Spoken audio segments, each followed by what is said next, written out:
The read from former Assistant Press Secretary Ronald Reagan, Mark Weinberg. Mark, of course, we remember with Ronald Reagan a number of key summits, including at Reykjavik, multiple powwows with Mikhail Gorbachev, on a summit that the president ultimately left because they couldn't strike a deal, so he politely said, I'm out of here. But that was after days. This one is in hyper-fast time. We're talking hours. How does that change things? How would Ronald Reagan deal with something like that? Well, he walked out of Reykjavik, which was actually their second summit, because the Soviets ambushed him. Right. They were about to conclude a deal to eliminate an entire class of nuclear weapons, and at the last minute, Gorbachev said, well, that all depends on your keeping SDI, Strategic Defense Initiative, in the laboratory. And they knew that Reagan wouldn't accept that, and he said, I can't do that. And so but they didn't think he'd walk away. No, they didn't. Okay. Well, I don't think they thought that, but they knew it was going to be tough for him because it was a very tempting deal. But Ronald Reagan felt that the only thing worse, that there was nothing worse than a bad deal. That walking away with no deal is better than having a bad deal. With regard to this summit, remember, this is their first summit, not their last. This is the first time they met, and all indications are that the relationship is off to a good start. They seem pleased to be in each other's presence. I think they're both a little bit in awe of the history of the moment.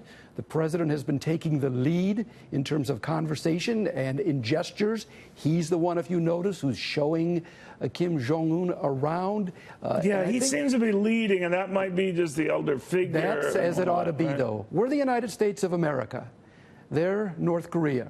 Donald Trump should be leading. This is his summit, and he has every right to play that role, and he has every right to... But you got to be careful, right? Because obviously the president's intentions are sound, I guess, in that respect. I'm not here to judge positively or negatively.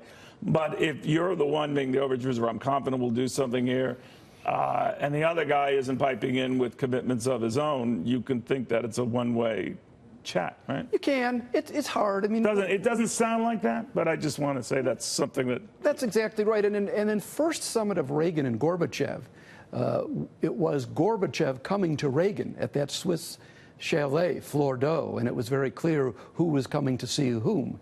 This is not quite that, but Trump has appropriately taken the lead in ways that we've seen thus far. What the conversations are like, it's hard to say, but clearly he's in his element here. Do you think presidents pay attention to summits they go to for which they might get the blame if they fell apart? Like Ronald Reagan clearly didn't care if that was deemed to be the perception in the media with Reykjavik. Do you think Donald Trump, who is often compared and looked at how he stacks up against his predecessors, in fact, he routinely criticizes them, that the North Koreans know the last thing he wants on his reputation is that it fell apart? That's right. And actually, you made an interesting point. The president said at the beginning, we're going to get some things done that haven't been done, which was the back-ended reference to his predecessors. Donald Trump wants to succeed. And now that gets into what constitutes success. But there's no question that he wants it to succeed, and he doesn't want to be blamed for making things worse. But the good news is, as long as they're talking to each other, they're not talking about each other, and they're not shooting at each other. And this is good. It's going... No, I agree with you on that. I mean, we can get about motivations and all, but I find it far more productive if the worst we're debating right now is who's giving in to whom. It certainly beats who's shooting whom. So you're right about that.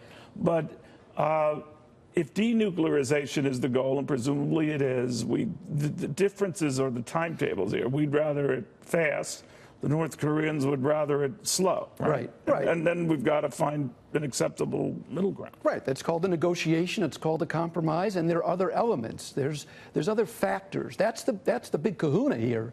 But there are other things. What about an exchange of ambassadors? What about subsequent summits? What about a McDonald's in North Korea? There's a lot that each side wants. Well, how would that be then if the president invited Kim Jong Un to the White House? That would be a little weird, wouldn't it? Seems early for that. That's the highest honor that we can bestow. So maybe have on him at Mar-a-Lago or something? Maybe. Or but not, maybe, you don't want the White House. Well, right? I would hold that out there a little bit. Although having a summit itself was held out there for how many decades? So it's not inappropriate for the President of the United States to receive a world leader at the White House.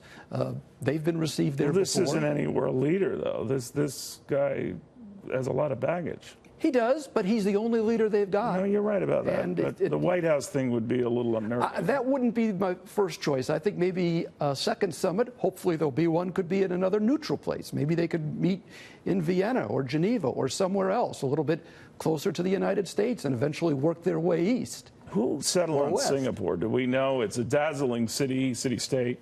And I'm wondering if it was done by design for this young leader who has rarely gotten out of his country to see the lights and the excitement and the pageantry of this place, because he's rarely seen it. He was clearly entertained by it last night. Yeah. And you got the impression in looking at him that he's thinking, I wonder if this can be my country. What would it take to get our country to this point with the dazzling lights and the beautiful scenery and things of that kind? And I think that has an appeal to him. I don't know. Even more so than McDonald's in Pyongyang? Well, 6 of I'd one, go half for the dozen. McDonald's. Now that they have fresh beef, it's a whole different story. There you go. Very well said.